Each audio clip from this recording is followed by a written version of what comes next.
सालों के लंबे इंतजार के बाद पटना वासियों को आज आखिरकार पटना मेट्रो की सौगात मिल गई। जो सपना बिहार की जनता ने देखा और उसे पीएम मोदी और बिहार के सीएम नीतीश कुमार ने पूरा कर दिखाया।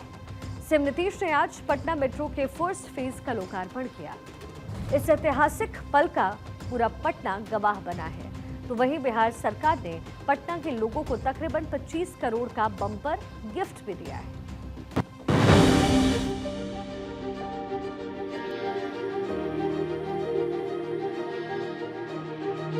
बिहार की राजधानी पटना ने एक बार फिर से इतिहास रच दिया।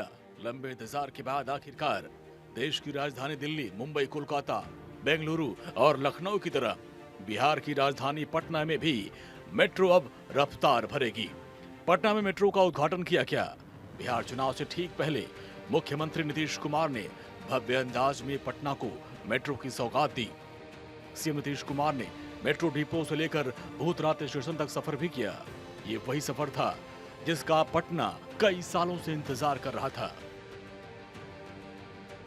सीएम नीतीश कुमार के साथ इस सफर पर बिहार सरकार के कई मंत्री, अधिकारी और जनप्रतिनिधि भी रहे।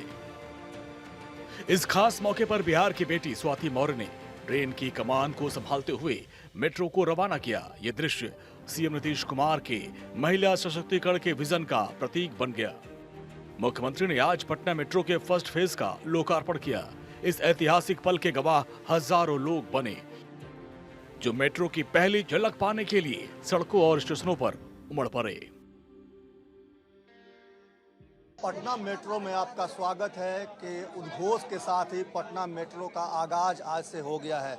20 सालों से लोगों की ये उम्मीद थी कि पटना में मेट्रो चलेगा। नीतीश कुमार जब 2005 में सत्ता में आए थे, उस वक्त ही उन्होंने ये सपना देखा था और उन्होंने कहा था कि पहले की सरकारों ने अगर बेहतर काम किया होता तो आज पटना में मेट्रो दौड़ रही होती। लेकिन वो सपना आज साकार हुआ है। लोगों की उम्मीदों पे आज एक तरह से कहें तो बहुत बड़ा सौगात के तौर पे इसको देखा जा रहा है। हालांकि फ़िलहाल 3 स्टेशनों पर ही पटना मेट्रो दौड़ेगी।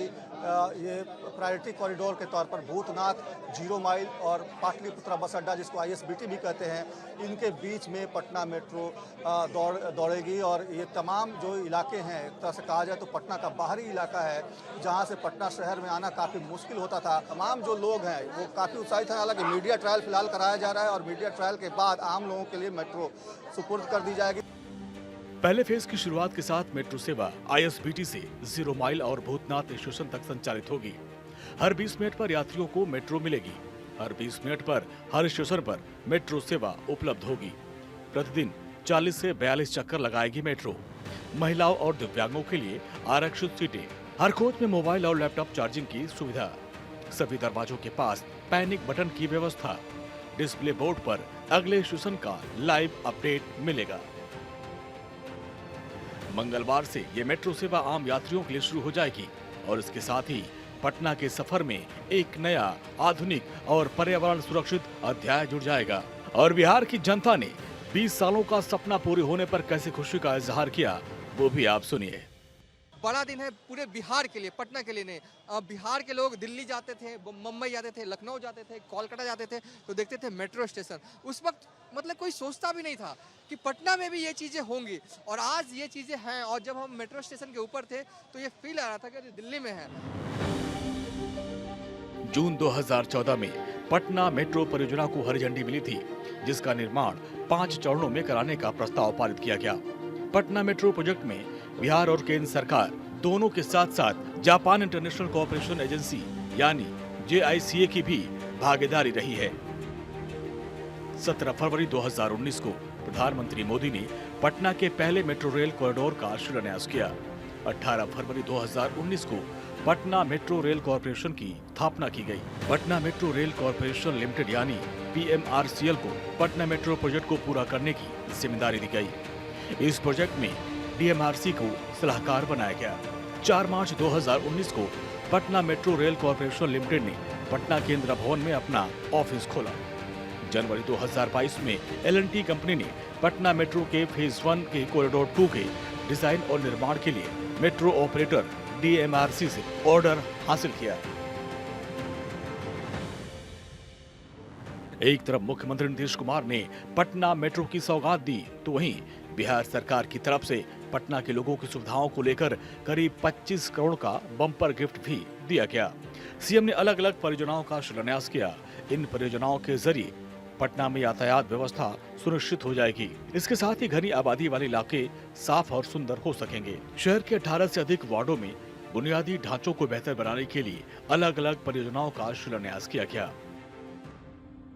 इन परियोजनाओं में मुख्यमंत्री समग्र शहरी विकास योजना, मुख्यमंत्री क्षेत्र विकास योजना, जलापूर्ति योजना के तहत जलापूर्ति का कार्य, भवन निर्माण, पीसीसी सड़क और अंडरग्राउंड नाला निर्माण जैसे कई महत्वपूर्ण कार्य शामिल हैं। सरकार इस पहल को जनता के लिए विकास की एक बड़ी उपलब्धि बताकर चुनावी संदेश भी देना चाहती है। इसके साथ ही आने वाले दिनों में ये तमाम परियोजनाएं पटना के लिए मील का पत्थर साबित होंगी। भारत 24 के लिए पटना से सर्वेश कुमार सिंह की रिपोर्ट।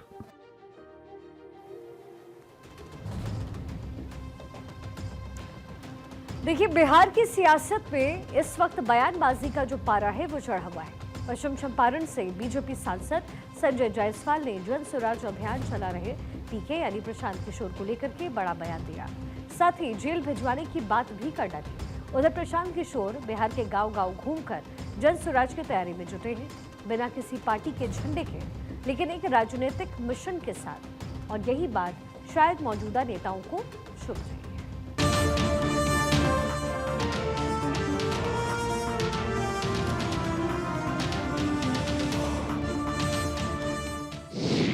बिहार चुनाव से पहले आर पार की लड़ाई। पीके को किसने बताया सत्ता का सौदागर?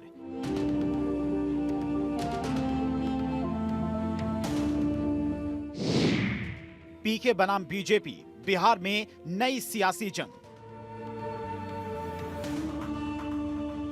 बिहार में जैसे जैसे विधानसभा चुनाव की सरगर्मी तेज हो रही है, बयानबाजी का दौर भी जारी है।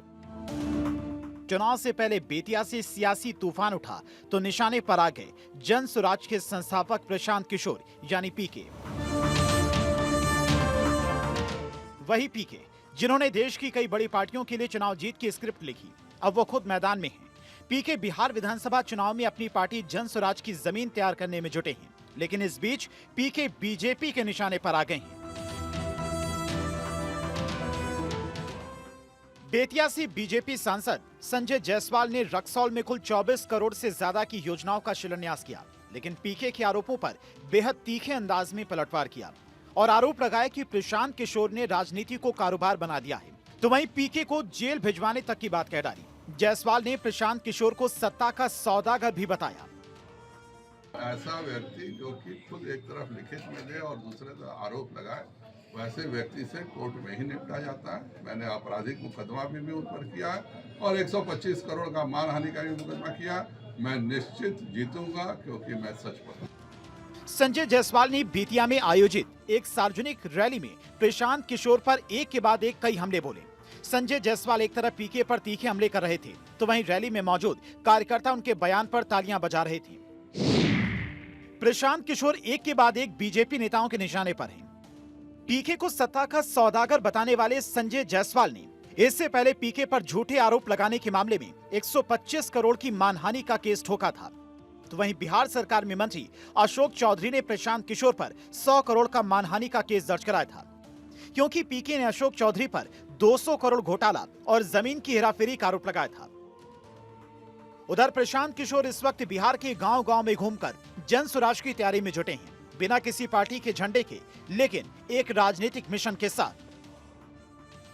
उन्होंने साफ कहा कि वे बिहार को एक नई वैकल्पिक राजनीति देना चाहते हैं और यही बात शायद मौजूदा नेताओं को चुभ रही है। हाल ही में प्रशांत किशोर पटना में अपनी ईमानदारी का सर्टिफिकेट देते नजर आए और कहा था कि उन्होंने 1 साल तक ईमानदारी, सच्चाई, बुद्धि और शक्ति के साथ काम किया। हम इतना ही आपसे कह सकते हैं कि हम लोग की यात्रा शानदार रही या न रही, पिछले 1 साल यात्रा ईमानदार जरूर रही है। हम लोगों ने जो संकल्प लेकर इस यात्रा की शुरुआत की है, उसके ईमानदारी पर, उसकी शुद्धता पर अभी तक तो कम से कम किसी ने आंच नहीं आने दी है। उसमें आप सबका सहयोग है। कभी बीजेपी के लिए मोदी लहर बनाए, फिर कांग्रेस, जेडीयू और तृणमूल की जीत में भी अहम भूमिका निभाई। लेकिन अब पीके किसी पार्टी के पीछे नहीं, बल्कि अपने जन स्वराज अभियान के साथ बिहार की राजनीति में एंट्री ले चुके हैं। जनता से सीधा संवाद, पीके का नया चुनावी मॉडल। जन स्वराज अभियान के तहत पीके अब बिहार के 2000 से ज्यादा गांवों में घूम चुके हैं, जनता से संवाद कर रहे हैं। हर गांव में स्थानीय लोगों की टीम पंचायत स्तर पर संगठन खड़ा करने की कोशिश है। लेकिन राजनीतिक विश्लेषकों का मानना है कि अगर पीके 20 से 30 सीटों पर भी असर डालते हैं तो समीकरण बिगाड़ सकते हैं। चुनावी रणनीति बनाने वाले पीके बिहार की जनता को समझा रहे हैं कि एनडीए और महागठबंधन ने बिहार के लिए कुछ नहीं किया। एक तरफ तेज प्रताप तो दूसरी तरफ पीके, इन दो चेहरों ने बिहार विधानसभा चुनाव को दिलचस्प बना दिया है। जीत हार के समीकरण नए सिरे से गढ़े जा रहे हैं। विकास की नई उम्मीद के लिए युवा और पढ़ा लिखा तबका प्रशांत किशोर की तरफ देख रहा है। लेकिन पीके की रणनीति इस बार के विधानसभा चुनाव में कितनी काम आती है, इस पर भी सबकी नजरें टिकी हैं। Bureau report, Bharat 24। और अब आज चुनाव से पहले नेताजी की दावेदारी की। बिहार में चुनावी बिसात बिछनी शुरू हो चुकी है और अब नेताओं की महत्वाकांक्षाएं भी खुल करके सामने आने लग गई हैं। तेजस्वी यादव के आवास पर रविवार देर रात तक चली इंडिया गठबंधन की अहम बैठक ने चुनावी हलचल को और ज्यादा तेज किया। इस बैठक में तेजस्वी यादव, मुकेश सहनी सहित इंडिया गठबंधन के लगभग सभी प्रमुख घटक दलों के नेता मौजूद रहे। तेजस्वी यादव के आवास पर तकरीबन 5 घंटे तक विपक्षी दलों की बैठक चली, लेकिन असली खबर बैठक के बाद बाहर आई, जब वीआईपी प्रमुख मुकेश सहनी ने खुद को डिप्टी सीएम घोषित कर डाला। बैठक से बाहर निकलते ही वीआईपी प्रमुख मुकेश सहनी से पूछा गया कि डिप्टी सीएम कौन होगा, तो सहनी ने भी बिना झिझक के कहा कि हम ही सरकार बनाएंगे और हम ही डिप्टी सीएम भी बनेंगे। अनाउंसमेंट कब तक होगा सर? मुझे लगता है कि परसों ने तो तरसों हम कर देंगे। ठीक है, डिप्टी सीएम आप ही होंगे सर? अरे इसमें भी कोई कहने वाली बात है क्या? शुभ शुभ बोलो यार, हम हैं, सरकार बनाएंगे, डिप्टी सीएम बनेंगे। ठीक है, बात बन गई है। बात सब है। सहनी का ये जो बयान है वो भले ही हल्के अंदाज में दिया गया हो, लेकिन इसके राजनीतिक मायने बहुत गंभीर हैं।